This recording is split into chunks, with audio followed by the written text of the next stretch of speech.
Episode 14, Family Gatherings.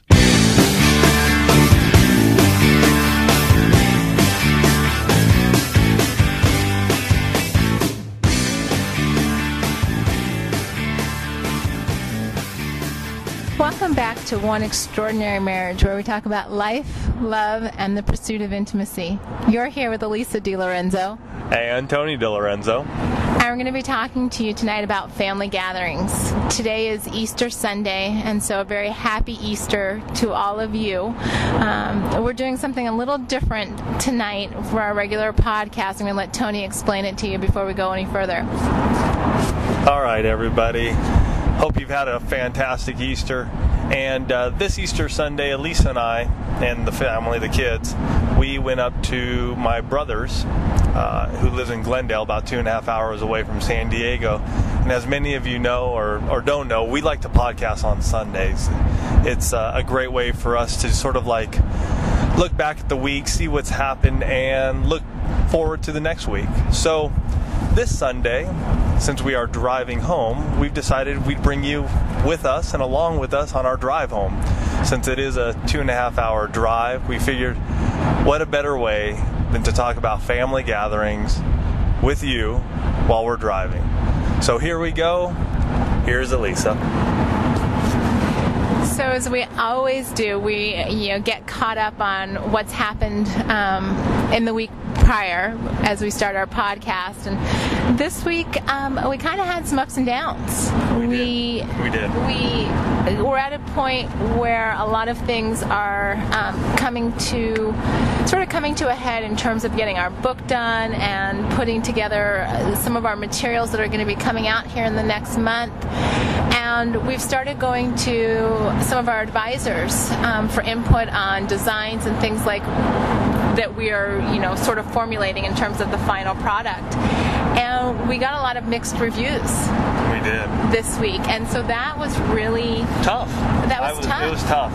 We were kind of doing the roller coaster ride in terms of, we were like, oh, we're really up here. We're, it's coming together. This is looking good. And then, we shot it off to a few trusted advisors. And the next thing you know, they're not liking the direction that we're going. Right. At all. And so one thing I would love to ask all of you out there, if you believe in what we're doing with One Extraordinary Marriage, man, could you just pray for us? I mean, this was a tough week for myself. On Thursday, I was really in the dumps. I was having a lot of mixed feelings, and it was an internal struggle, and it was just tough. So I would just ask if you could just lift us up in prayer at times, especially as this book comes together. I feel that there are times when we're being attacked by the devil. And, the devil doesn't want us to have extraordinary marriages. And we're pushing to have them. We're here to talk about intimacy and romance and passion. And we are passionate about it. So I think there are times when we're really moving forward that the devil wants his hand in there and just wants us to stop and quit and stop blogging and stop podcasting and not even do our Marriage Minute Monday. So I would just ask if you could pray for us. Please do. We would so greatly appreciate that. And that's been part of it. It's been a learning experience for us to say, what are we willing to, what envelopes are we willing to push? Right. Our topic, what we talk about, what we coach on, what people find on our website at oneextraordinarymarriage.com. These are all things that are pushing the envelope for a lot of people in terms of talking about sex and marriage and intimacy. And so it really, as we took a step back and said, okay, what's going on here, it brought a few things to mind for me. And one was the fact that, these are people that we have gone to are people that love us, believe in our message, and want to make sure that our message gets to as many people as possible. Right. And so they are giving us their best advice. It's not a personal attack, even though it initially it feels like it. You're like, what do you mean? We thought we were on the right track. We thought we told you about this 3 months ago. Right. And so, it was looking at that. It was looking at the fact that, how do how do we handle criticism? How do we handle hearing, I'm not so sure that's going to work, or I don't know if that's going to work for you guys, so maybe you need to rethink your message. And so that was kind of... I think any of us that have not negative feedback per se, but feedback that is critical, it hits you in the gut. It hits me in the gut. I'll tell you that truthfully, folks, is that, when I work on something, or Alisa and I work on something as hard as we do, and then all of a sudden you get this critical feedback, it almost feels like a sucker punch, and so it takes me for a little ride. And for those of you that did provide the feedback this week, know that we do appreciate it. Oh yeah. We wouldn't have asked you if we didn't trust you. It was just a very eye-opening experience for us. And so while we didn't like it, we do appreciate it, and we know that we asked you in the vein of knowing that you would be truthful with us. You would You would not sugarcoat your feelings. You would not try and protect us. And so it is very much a blessing for us to have people like you in our lives and involved in One Extraordinary Marriage. And for those of you that are on our Facebook fan page at One Extraordinary Marriage, once we get those cover designs close to finalization, we're going to put those up there for you guys to help sift through and decide which one's the best for the cover. So we're hoping to get that up there in the next couple of weeks.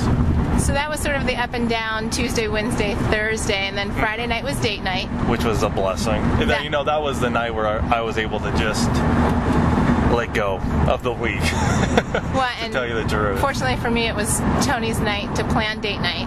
Yep, I took the lead this month, and it was awesome. Why don't you tell them about it? Well, it was, Tony did a very good job. Tony has, in the past, had problems, not because of himself, but because other people knew what he was planning for surprises for me. And so he must not have told anybody this time, because nobody let the cat out of the bag. No, I did. It was a couple of my cycling buddies. Yeah, and they don't share this kind of stuff with me. And so I dropped the kids off because he had a long day at work. And so, I was like, you take a shower, I'm going to go take the kids. Came home. We spent some time together because it was my nights for taking the lead in the bedroom. And so we did have sex before we headed out that night. Which was sort of crimping into what I was planning, but I'm glad it worked out the way it did. I didn't know that we had an agenda. It wasn't really an agenda, but it was just timing that I was trying to go for. The timing revolved around the fact that Tony decided that he was going to take me to go watch the sunset in Encinitas. And so, I knew that he'd had a stressful week at work, and I was like, well, you know what, here's what we're going to do. I'm going to make some of the stress go away, and I'm going to, make love with my husband. And so I was like, well, that should work. And, we just enjoyed each other's company. And then we're getting in the car, and I still have no idea where we're going. I can tell we're heading to the coast, but I didn't know if he had reservations somewhere. He just told me to dress warm, which led me to believe we were going to be outside, which is kind of funny because Tony knows how I dislike being cold. But he was willing to risk it, and I was really glad he did, because we ended up in Encinitas right as the sun was setting. And we stood on this bluff overlooking the ocean, and just a picturesque. There were clouds in the sky, the colors, the pinks, the oranges, the blues and purples. Waves are crashing in. You've got all the surfers. Yeah. The wind's blowing. It's just one of those nights. And, in about 5 minutes you were done because you were cold. I was cold, but fortunately you didn't give me a hard time on the fact that I did bring my heavy coat. No, I told you that. I knew that from the get-go, that what I was doing, and as the weather was sort of changing during the week, I was like, oh boy, I better make sure she's dressed warm, because if not, you're going to be miserable and it's going to just destroy the whole evening. So no, I knew it from the get-go. So we watched the sunset. We actually recorded a Marriage Minute Monday out there at Encinitas. And my initial plan was to get out there in time, go grab some Hawaiian takeout, and just sit and enjoy the sunset from the beach or above on the bluff. But when you decided to make love beforehand, that changed. Which, you know what, we talked about it, that it actually worked out for the better, because we would have really just rushed through our meal because you were cold. I would have been uncomfortable. Right. So, you know what, in the end, it really worked out the way it was supposed to. And so after we watched the sunset and we did the one Marriage Minute Monday, we actually headed into Encinitas and just parked the car. We've never explored Encinitas together. It's one of those little cities that Tony rides through.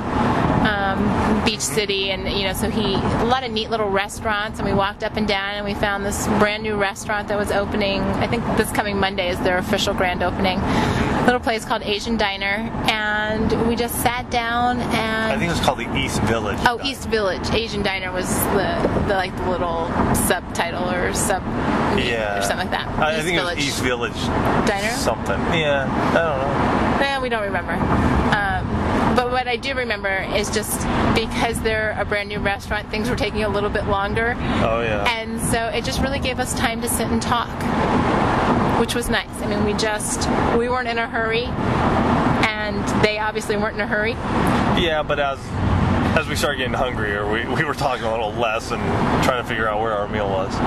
But all in all, it was a really great night. Yeah, oh yeah, it was totally. The food wasn't as good as the previous time when we went out to the Bull and Bear in La Jolla. Yeah. The food, it was really hot, but it was spicy hot. Spicy hot, yeah.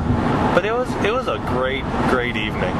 Great evening, and Tony had packed brownies for our romantic dinner by the beach, and so we had those for dessert on the way home, and just a really nice time together. And so that brings us here to Easter Sunday. Yeah. And those of you that have heard us talk about family before know that Tony comes from a very large Italian family, which has now over the years sort of spread out.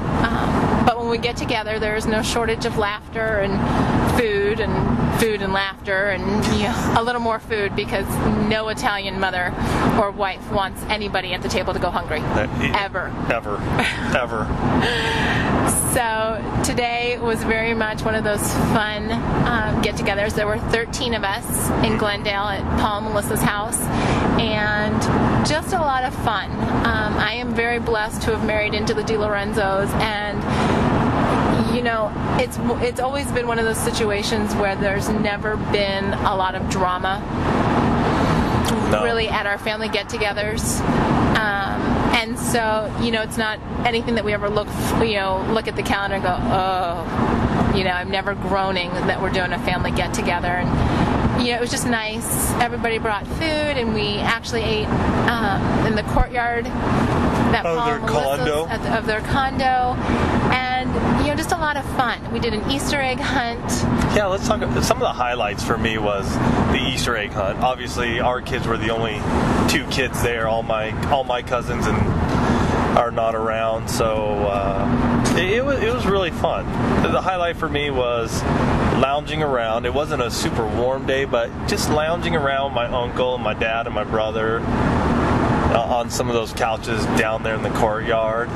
Okay, and I have to talk about the Easter egg hunt. So, over in past years, your mom has put money in the Easter eggs.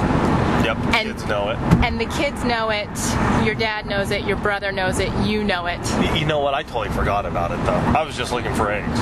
Okay, well, your dad and your brother were on a mission. Okay. Because they Honestly, remember. I forgot. The funny thing is that I had been given the 2 eggs that had money in it, and had hid them on me for our kids to find. But your dad and your brother are tearing up, trying to get more eggs than the kids. And then I see your dad at the end, and he's going through all the eggs. And all the eggs have candy in them except for the 2 that I have. But hey, the best placement for one of the eggs was on my uncle, who was laying down, and it was like... Under his belt buckle. Like under his belt buckle. That was classic. I have a picture. It'll be posted in our gallery. All right. Because it is just a funny picture. And, so it was just fun watching the kids run around, watching the big kids run around. That was just one of those moments where everybody had a good time. They're all looking for eggs, helping the kids find eggs. Then Paul and Melissa have a Wii. Yeah. And we don't have a Wii. And we've been talking about it, but this was the first time that I think either one of us had really played. You know what? Before, the Wii was that was a blast. All right, you have another highlight before we get to the Wii. No, I was just going to say I had a really good conversation with my cousin about marriage, who she has been separated and is finally going to file divorce. And we had this really cool conversation about one extraordinary marriage and what we're doing and how we're coaching folks through their marriages and to have more intimacy and romance and passion, and we sort of had some clashing going on because of a lot of what we're seeing and what I've gone through and what you've dealt with through is pornography, and we had this really good in-depth conversation about how pornography can affect marriages, and she didn't feel that way, and I brought up a lot of different issues that she, it made her really think about it. But it's always fun to talk with her and to get her feedback, because she is very open and liberal, and it's cool. I dug that conversation with her today. Oh, good. I didn't know about that. Yeah, it was just, they showed up and we were all just eating lunch, and I happened to be sitting there with Aunt Patty, and she and I just got into it a little bit. Okay. But it was good. I mean, I think it's good for her to just talk about what's happening. And for me, it was just necessary to explain to her that the negatives of pornography outweigh the positives that she was trying to present. Okay. That's interesting. Yeah, one of the things, neither one of us have seen a lot of divorce in our families. Right. This is the first. Right. Out of all my cousins, we're 9, and this is the first divorce. And so this is, not that it's been, a huge deal or anything like that, but it hasn't been nasty or anything. No, it's been incredibly amicable. And they've both behaved like incredibly mature adults that they are, and yet she does bring a different perspective. Yes. Because of her personal life experiences, and so it's really good to hear that you guys had that conversation. So back to the. Yeah, we can go back to the. Okay, we can go back to the. I just wanted to bring that up. Okay. So we played Wii for the first time. It's awesome. I want one. So. I've always known Tony's competitive, but he was like a crazy man. No. On the Wii. No. He was sweating. Well, what were you playing? I was playing baseball with Alex. And then you did the boxing. And then I did the boxing. And you were sweating. I mean, you were jumping around the room and sweating, and I was getting into it because Alex was egging me on, and I wasn't going to let him beat me. But he did beat me in boxing. So I've never seen this intense competitive side of you. I'm sure you're like that on the bike, but because I never. Well, yeah, you're never out there. You're not riding with me. Yeah, couldn't pay me to. So it was really kind of one of these eye-opening experiences. And then later on, as we're talking about the Wii and the fact that we are saving up to get one, I question whether or not this is going to be a good thing for us because you're so fiercely competitive. And I have to say that was one of the funniest lines of the night when you're saying to me, "Oh, but honey, that's different because that's the kids. I won't be competitive like that with you. It's just because of the kids." And the entire table starts laughing because we all know that you do have this competitive streak, and we question whether or not you can keep that under control when you're playing with your wife. Think Yahtzee, honey. Yeah, but you get competitive too. I do, but we weren't talking about me. Right. I would think it would be very difficult for me to not be competitive with you. But that's why it was kind of funny that you even threw that out there as a possibility. But at the same time, if we used it in a way to have a lot of fun and joke and laugh together, I think having some competitiveness between us isn't going to hurt us. No, and I do think Tony's probably going to have a sore shoulder tomorrow from playing tennis. Yes, my left arm was hurting when I was playing. And for all you baseball fans out there, so Tony's, he's playing baseball with Alex, and he's totally getting into his baseball stance. It was hysterical. Totally American. But here's another thing. As we all were playing, we put on golf, and Alex, Paul and I were playing, and then Alex was like, I don't want to play, and my dad jumped on. And that was cool, man, to just... My dad, who's turning 62 this week, all of a sudden he jumps on and he's having a blast, and my brother and I, and we're just playing, we're high-fiving each other. So in that respect, it was just really cool. And I think that would be what we would do. I mean, we would play and high-five each other and have fun. And then there would be other times where we'd be competitive. And I'd have to kick your butt. What, bowling? Boxing. Boxing was hard. I didn't like that. I didn't think it was so hard. Who were you playing? I was playing Alex. And you beat him? I did. Oh, wow. All right. Well, he beat me. So, therein lies the fact. No, I think it's because of Taekwondo. I think that's where the boxing wasn't so bad for me. Yeah. But then we sat down to dinner again, and at that point in time, your aunt and uncle had left, and...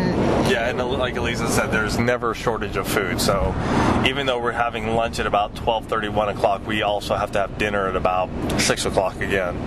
And there's always enough food made for the early meal to take... leftovers at dinner time. In fact, it's just a given that you're going to eat 2 meals wherever you go. It's always lunch and dinner, even though, we start at 1 o'clock. Right. So we're sitting there at dinner, and Tony's mom has this incredible relationship with her sons that she is completely comfortable just, shooting things off the cuff, and so I don't even know how we got on I know what it was. You said that for our next date night you wanted to play Twister. Right. And so your mom starts throwing these things out there that just make you fall on the floor laughing. Because she starts talking about, who mentioned Naked Twister? I did. You mentioned Naked Twister. Yeah, the reason I wanted to buy Twister is so that you and I could play Naked Twister together on our next date night. And so, of course, I questioned where Tony got that idea, and he found it on some blog. So whoever you are, blog writer out there that gave my husband that idea, thank you. But my mother-in-law was so funny. She's like, no, you can't start off naked. You have to play Strip Twister. Which we didn't get. We didn't quite get, but that was... So she, had this all figured out in her head, and we're like, okay. And then she's like... and then she starts talking about body parts.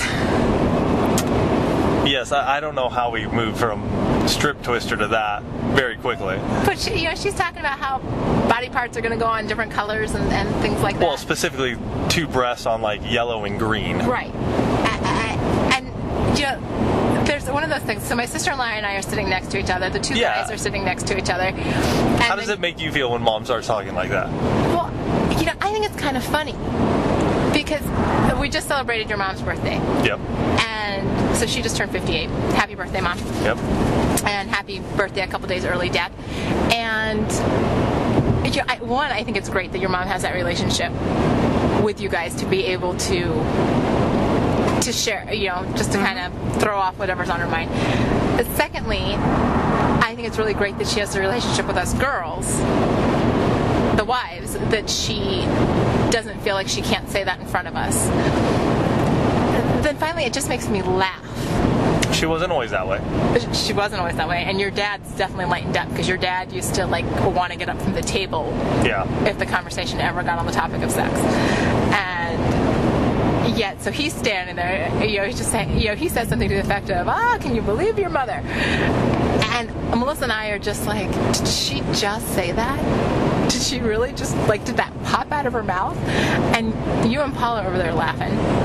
Oh, yeah. And so it really just becomes this really funny family moment where we're all so comfortable. The kids are off doing their own thing. They're still playing either on Mario Kart at this point in time. And we're just having a good time with it.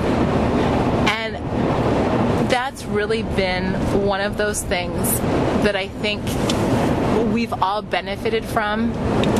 We being Paul and Melissa and the 2 of us, is the fact that your parents have set such a strong foundation in terms of the intimacy in their own marriage. I mean, Tony still tells me that he remembers hearing the door click growing up. Yeah. He always knew, because you could hear the door click, and then a little while later, Dad would be going to get his glass of milk or something Isn't that what it was? I don't remember. Oh. Yeah, I just knew the door. When the door clicked, as I grew up and got older, and we've done it many at nights, we make it a point, if we're making love late at night and the kids are in bed, we make it a point for sure to make sure that door is locked. And that's when I caught on to what was happening in my childhood. So for those of you that don't lock your door, I would strongly recommend it. I have had those girlfriends who have been unexpectedly interrupted. It's not a pleasant experience for you or your children. So just as a side note, lock your door if you have children in the house. But Tony's parents have, both of our parents, both sets, got married within 2 months of each other in 1972. So they're coming up on 38 years. Tony's parents, it'll be 38 years this week. My parents, it'll be 38 years the first week in June. And, these family gatherings grow out of those marriages. Mm-hmm. And, 38 years later, they're sitting down with their kids and their grandkids, laughing over Strip Naked Twister and just showing us what a marriage looks like. A marriage that's endured and weathered a lot of life. Yep. And we've had to push him a little bit, especially Dad, when it comes to talking about sex and intimacy. And he's grown over the years. We've talked. And it's cool. I mean, as a son, it's also cool to just be able to hang out that way with our folks. Yeah, it's a situation that allows us to be comfortable around one another, to be able to hang and share different stories and not have it be uncomfortable.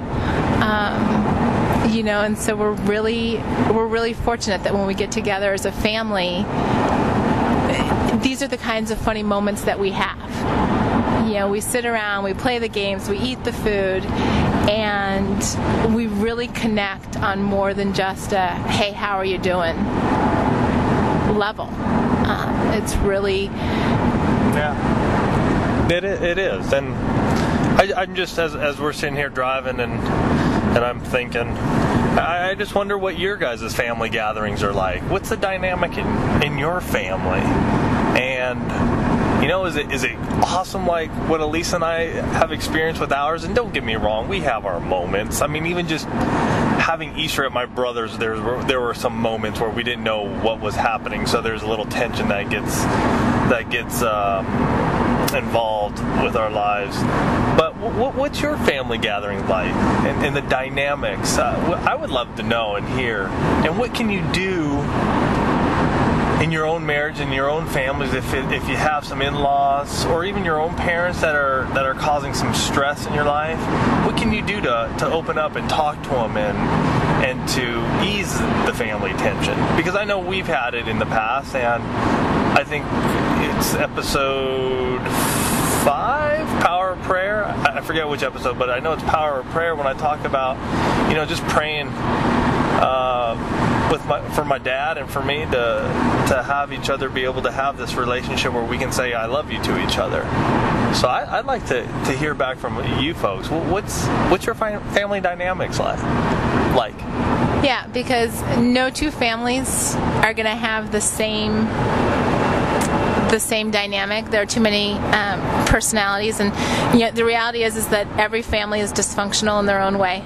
We've all got our quirks and our family members that do all the weird stuff, the funny stuff, the oh yeah that's coming type of stuff. In my family, just as an aside, my dad is Puerto Rican, so large Puerto Rican family gatherings, lots of food. I've grown up surrounded by food. Lots of food, lots of music. You're related to everybody. There's 100 people in the room, and you don't know how you're related. You just know you're related to everybody. It's kind of that 6 degrees of separation. And so that's been growing up on my dad's side. On my mom's side, they're much more reserved and quiet, and so those family get-togethers have always been more subdued. Yeah. And so, you start to play with all of these different personalities, and what's going on in terms of people getting along, and sometimes you have a lot of kids at a family gathering, which then you've just got wild screaming kids running around, and right now we've had those in the past, and just in the last year or so everybody's pretty much moved away, so that has decreased considerably. Right now it's just our two that get all the goodies and give out all the hugs and all the attention, and they definitely enjoy getting together and seeing everybody. They enjoy the fruits of being spoiled, very much so. But they are very good at handing the love back out to everyone. So it's, like Tiny said, we'd love to hear this week. You can call us on our listener feedback line at 858-754-9937. You can leave a comment on the blog. You can leave a comment on the Facebook page. We'd love to know what's it like at your house, or at your parents' house, or your grandma's house, wherever it is that you get together.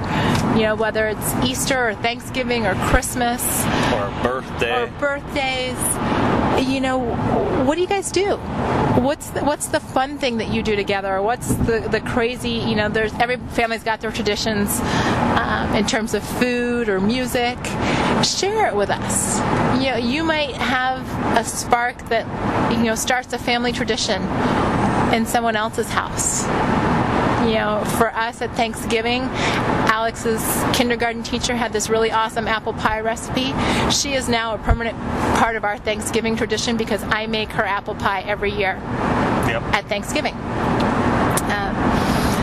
But family, our families teach us how to be a family. And sometimes they do a really good job of it, and sometimes we have to look at other families to get a better model.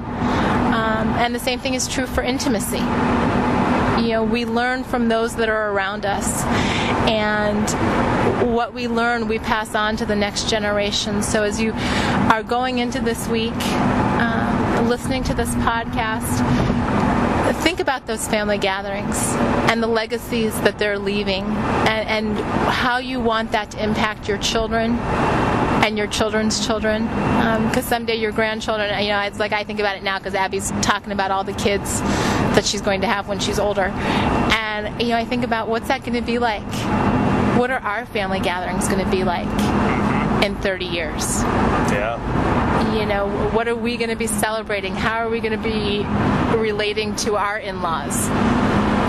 And I pray that we have the same kind of relationship that your parents have with us. So we're going to wrap it up. We're actually almost home. Yeah, about a half an hour. It's been nice doing this, because typically on this drive, it's usually really quiet in here, and about the time that we've been talking is like one of the hardest times for me, because I'm about to just fall asleep. It's been a long day, and you're sitting there sleeping, the kids are sleeping, and I've already driven 2.5 hours up and doing the 2.5 hours back down. So this has been nice, because it's just been able to keep me focused, and it's just fun. I love this time together. Well, and it's been nice since we knew we were podcasting tonight. It was sort of like we took all of you with us this week to our Easter family gathering, knowing that we were going to be sharing whatever happened today with you. And so we want to thank you for being a part of our day, and allowing us to be a part of yours, whatever day you listen to the podcast. We appreciate the time that you make to listen to us. So we thank you. We look forward to sharing with you next week. And again, you can find us on oneextraordinarymarriage.com, on our Facebook page. You can follow us on Twitter, or give us a call with any of your family gathering comments. And that number is 858-754-9937. We hope you have a wonderful week. Love you guys.